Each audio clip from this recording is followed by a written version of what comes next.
Alright guys, I know I haven't been on in a while. That project that I did with the SKS's, or that SKS I should say, it took a little while. It was a lot of work, at least for what I'm used to. So I thought I'd take a little bit of a break. Also, there was, personal stuff going on, and also just a lack of content. I don't have much stuff to do anything on. But I've seen a lot of knife stuff done by other people. A close friend of mine's doing knife stuff, so I figured, okay, well, I might as well do a couple videos on my knives, because I don't really have much else I can do them on at the moment. Now before I begin, I also want to say that I'm no expert on knives. I'm no expert on the types of steel, what's really good, what's really bad. I can only base my opinions on the way it feels and basically from the stuff that I've heard from other people say about certain things. So me, just like everybody else that you watch these knife things on, or gun things, or whatever it is, it's pure opinion. There may be some fact in there, but if you're looking to purchase something, just keep in mind that what I say and what others say isn't necessarily rock solid truth, so just a data point for you guys to consider. Anyway, without further ado, this is a Ridge Runner Fireman Edition. I'm not exactly sure what the exact name of it is, but it's a fireman model Ridge Runner rescue knife. Now it's not a real rescue knife.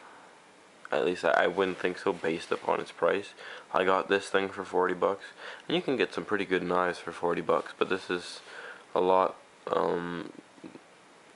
not nearly as good as some of the $40 knives I've seen.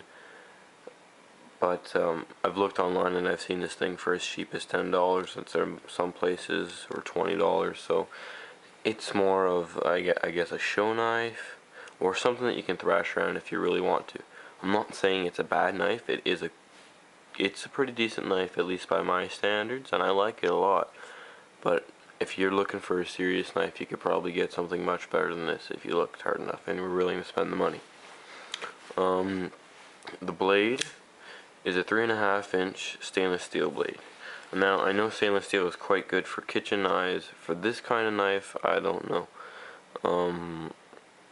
I mean, I know stainless steel is good depending on which one you have. I don't really know which stainless steel this is, but you're not going to want to thrash this thing around. I'd be kind of scared to break it, because if you look at it, it's not really the thickest. Well, it's a decent thickness, but like I said, I mean, the blade could chip. I really don't know what stainless steel it is, so I couldn't really research it. I thought this number here might be it, but that's just the model number.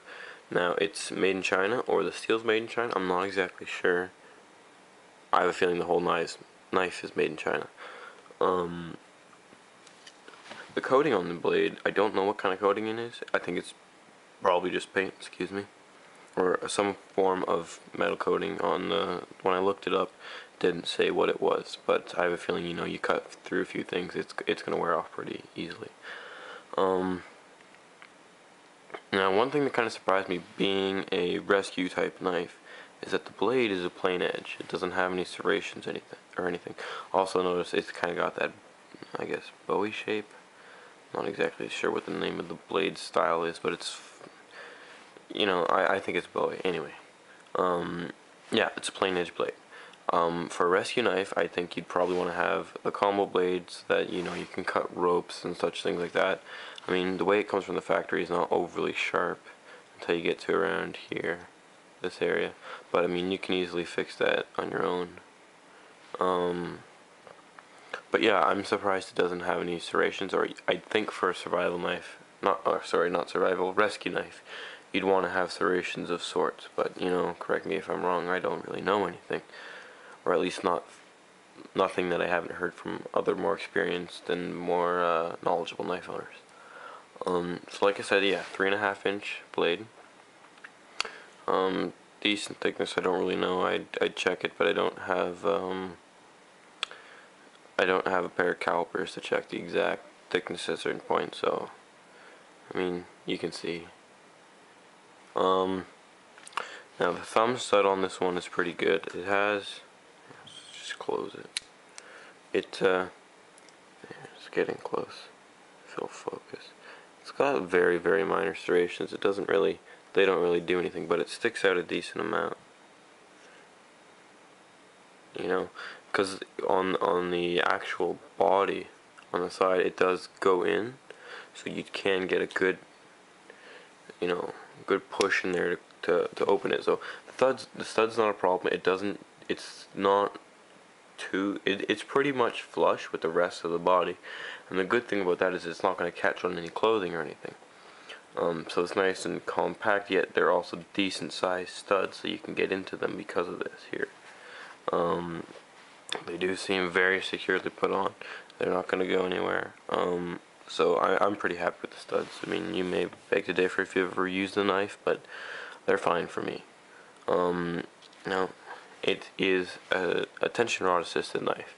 For those of you that don't know what that is, it's not a spring, it's not an auto knife. There's no button that you push and the blade flicks out. You would flip it open like you would a normal knife, but there's some tension built up. If you try and push it down right about there, see how it kind of pops back up?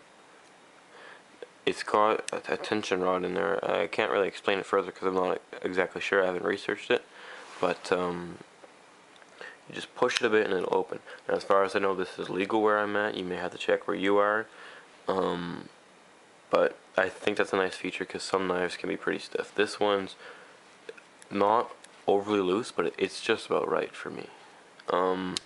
Another thing I know a lot of people complain about a lot is the spacing, is the blade touching the liner. No, this thing's pretty much center, which is kind of surprising for the price of this knife at certain places that I've seen it. So maybe it is a $50 knife. It's hard for me to say because I can't, there's not much on it or the Ridge Runner company. As far as the liner goes, I really don't like this liner on the inside. It's a liner lock design. The locking part of this liner is so small and so thin. I'm sure if I pushed hard enough on this thing, it would snap right into my hand. So I wouldn't trust that. It just seems a bit too small for my liking.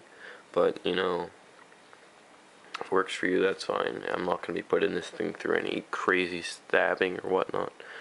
As far as the liner, it is not skeletonized on the inside. Which is kind of a bummer because that would reduce the weight on this thing, because it is not a light, it's not a light knife. I mean, when you put this thing in your pocket, you're gonna feel this thing in your pocket. Geez, 7 minutes, I gotta hurry up. The liner on this side is, it's almost like there's two liners there. You know, you can see that there. It's like two stuck together, and on this side here, it's only the one. Whether or not that's good, I don't know. I mean, I'd kind of like to see a one piece there, but it works fine, so I'm not going to complain. The clip, it's not, I mean, you're going to see that sticking out of your pants. You're going to have that much sticking out of your pants right there. You know, people are going to, I mean, it's not bad. What I like about it, though, I know a lot of people like the ones that come up to right about there and you can't see any knife. One nice thing about having that little bit there is it gives you some real estate for your fingers to pull the thing out of your pocket. Some people may like that, some don't. I kind of like it. I mean, I prefer to have something to grab onto than absolutely nothing. Because sometimes, you know, you have the tight pants or something like that, and you just can't get in there and grab it like that. So, for me, I like it, and it's also got the 3 screws, and it's not going to come off, and it's pretty thick and it's pretty strong, so that's going to stay in there pretty well. Oh, one thing I gotta talk about is the jimping in the last few minutes that I have, or last few seconds that I have here. The jimping right about here is crap. I mean, it's so small you're not gonna be able to do anything with it. Up here on the actual blade, it's pretty good. I mean, the actual jimps aren't high, but this little raise up here is quite high, so that helps grip your fingers quite well, and it's very. I think it'd be even better in gloves. You only have the one part of the jimping here, and that's just the same as it is up here. It's not very effective, but because of the shape of the knife, it really grips your hand well, and you can get a good a good grip. It's a very comfortable knife in the hand. I really like that. Anyway, I'll see you guys in part 2.